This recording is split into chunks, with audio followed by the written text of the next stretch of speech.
I've started this recording half a dozen times.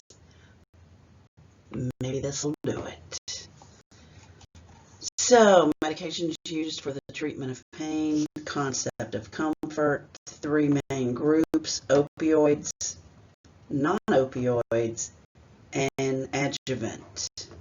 Opioids, non-opioids, and adjuvants.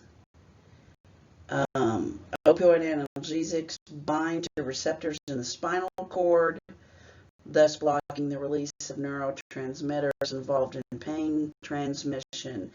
They suppress a lot of things, including the mu receptors. And the mu receptors suppression results in the respiratory depression, the feelings of euphoria, decreased GI motility, pupil constriction, and the potential physical dependence. There is actually a drug out there that we're not going to talk about and you don't need to know, but you kind of need to be aware of. For people who use chronic opioids, there's a drug to help diminish, especially the GI side effects. Obviously, the most serious would be respiratory depression and oversedation. Respiratory depression and oversedation. Less serious constipation, but constipation can get a little hairy. Nausea and vomiting can lead to dehydration. The pruritus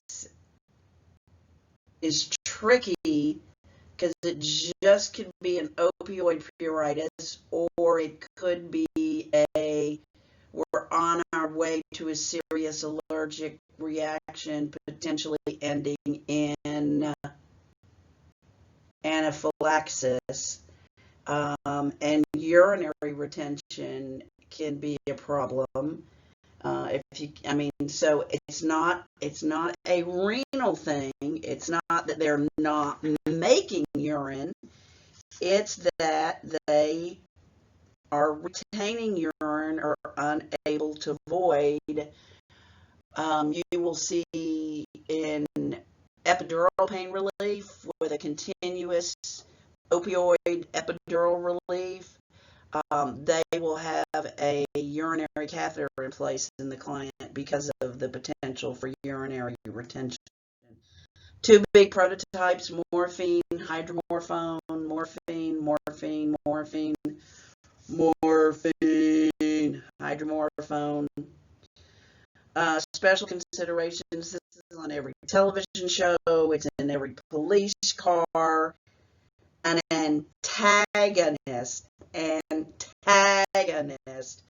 not to be confused with agonist.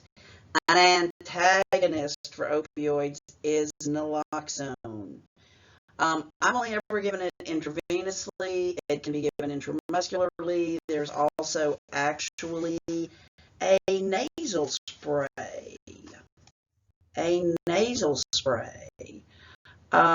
Talked about this a little bit. Tolerance is when they build up a tolerance and it still works, but the dose has to be increased in order to get the original effect. Physical dependence is a real thing. I do not know the actual mechanics, science behind opioid physical dependence, nor do I feel the need to know.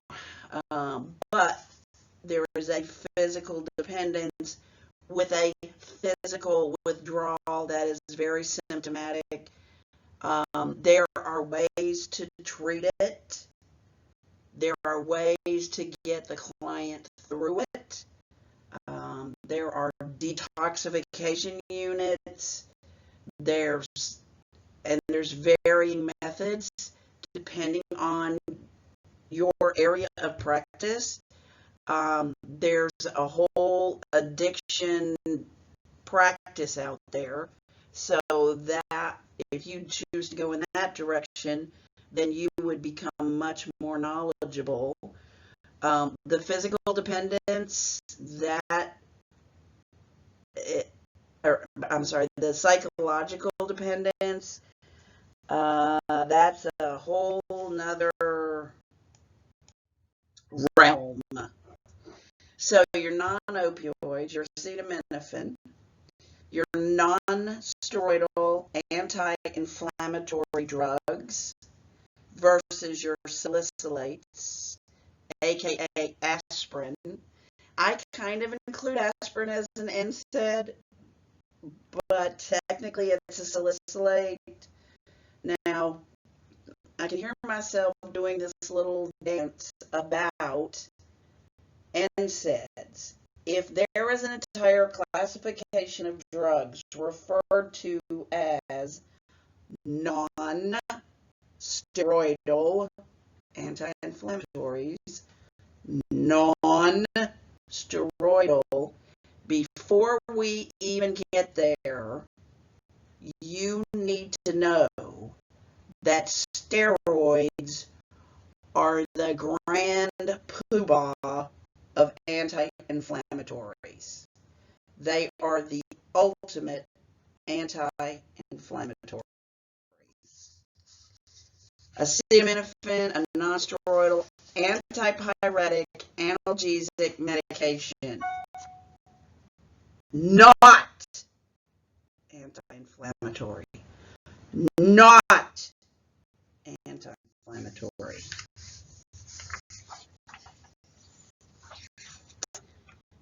I didn't look this up. So indications: mild pain. It's also used as an adjunct with opioids in severe pain. It actually comes in an intravenous preparation. Adverse effects, the biggie is liver. Liver, liver, liver, liver, liver, liver, liver, liver, liver, liver, liver. I was reminded earlier today of somebody calling me up at 3 o'clock in the morning back in 1980-something, and they said to me, how many Tylenol does it take to kill yourself? And I said, a lot, and hung up. Yeah, that was probably not good. But, so I want you to know that there was actually a drug that can be taken after an overdose of acetaminophen, and it's acetylcysteine, and it actually had its origins as a bronchodilator, so a little freaky. But yeah, acetaminophen, wrong place, wrong time. So if somebody has impaired hepatic function, if somebody's an alcoholic, if somebody's taking liver toxic drugs, like drugs for pulmonary tuberculosis, they need to stay away from acetaminophen. And oh yeah, no alcohol. Now, maximum dosage of acetaminophen is considered anywhere from 3,000 milligrams to 4,000 milligrams a day, depending on the source. I think McNeil's package insert says 4,000 milligrams. But remember, you got to caution your client to check the label. Some of the over-the-counter sleep aids contain diphenhydramine and acetaminophen. A lot of the cold medications contain acetaminophen. So you've always got to be on the lookout for acetaminophen.